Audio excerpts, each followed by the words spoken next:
साला कितनी खुशी होती है ना जब 10 दिन की छुट्टी पे घर आते हैं। कभी बुआ के घर तो कभी मौसी के घर, कभी इधर तो कभी उधर। कभी खुद को समय दे ही नहीं पाते, मिलते ही रहते हैं जिंदगी भर लोगों से।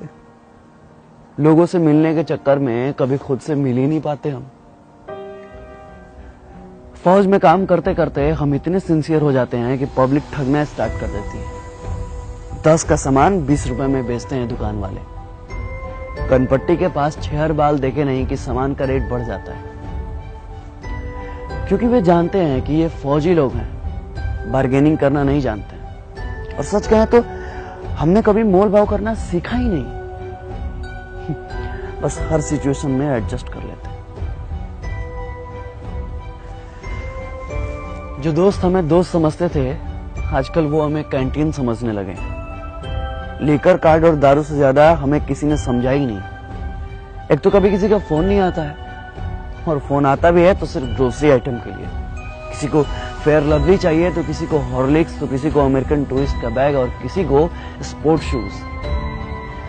पहले पूछते थे कब आ रहे हो, होली में आ रहे हो? अच्छा, होली में आ रहे हो तो एक मेरे लिए आरएस लेते आना। वैसे भी बिहार में दारू बंद है और कैंटीन के दारू में बहुत नशा है। 4 दिन तक सोते ही रहते हैं। अभी घर पे 4 दिन ठीक से पहुंचे हुए होता नहीं है कि जनता सवाल पूछना शुरू कर देती है। कब जाना है? कब की ट्रेन है भाई? कब जा रहे हो? इतना सवाल तो साला खुद से हमने कभी पूछा ही नहीं जितना बगल वाले पूछते हैं। एक तो कम उम्र में ही आ जाते हैं डिफेंस लाइन में और कट जाते हैं सोशल लाइफ से। कभी किसी के शादी में नहीं जा पाते, कभी किसी के फंक्शन में नहीं जा पाते। शिकायतें सबको रहती हैं कि हम नहीं आते हैं, पर क्या करें, अपनी जिंदगी को बस एडजस्ट कर लेते हैं। अपने पर्सनल लाइफ को सोशल लाइफ से कनेक्ट ही नहीं कर पाते, क्योंकि फौजियों का कोई सोशल लाइफ ही नहीं होता। अरे कंफर्म टिकट की तो दूर की बात है, साला 3 महीने पहले छुट्टी तो कंफर्म है। और हाँ, यह सब हम कुछ बोल भी नहीं सकते, क्योंकि फौजियों के लिए छुट्टी एक प्रिविलेज है, मौलिक अधिकार नहीं। जितना हमने संविधान को समझा है ना, उतना संविधान ने हमें समझा ही नहीं। हमारे अधिकारों में टर्म एंड कंडीशन अप्लाइड कर दिया गया। सेना में पॉलिटिक्स नहीं है, लेकिन आजकल सारा पॉलिटिक्स सेना पर ही होता है, क्योंकि घर घर में हॉर्लिक्स से ज्यादा पॉलिटिक्स चलता है। अब क्या फर्क पड़ता है भाई साहब को कि बगल में 4 घंटे से कौन खड़ा है?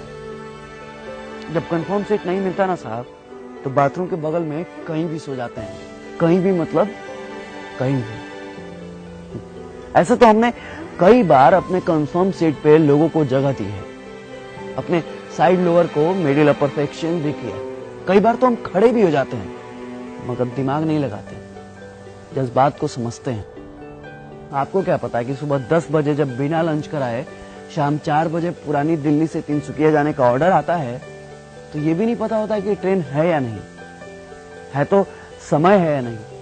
बस हाथ में वारंट का एक हर्रा पन्ना होता है जिसमें फ्रॉम और टू लिखा होता है। ये नहीं लिखा होता है कि किस ट्रेन से जाना है और ये रहा आपका कंफर्म सीट नंबर। बस चल देते हैं जय हिंद बोल के। हम आपसे आपका सीट नहीं मांगते, थोड़ी सी कोऑपरेशन मांगते हैं, थोड़ी सी उम्मीद मांगते हैं, बस थोड़ी सी दिल में जगह मांगते हैं, फौजी समझकर। क्योंकि फौजियों के लिए तो सारा मुल्क अपना है। ये थोड़ी सी सिंपैथी ना किसी एलोपैथी से ज्यादा काम करती है साहब। इसलिए अपनों से गुजारिश है कि अपनों के लिए अब कभी भी ट्रेन के या बाथरूम के कहीं भी कोई फौजी भाई मिले ना, बस दिल के कहीं कोने में थोड़ी सी जगह दीजिएगा।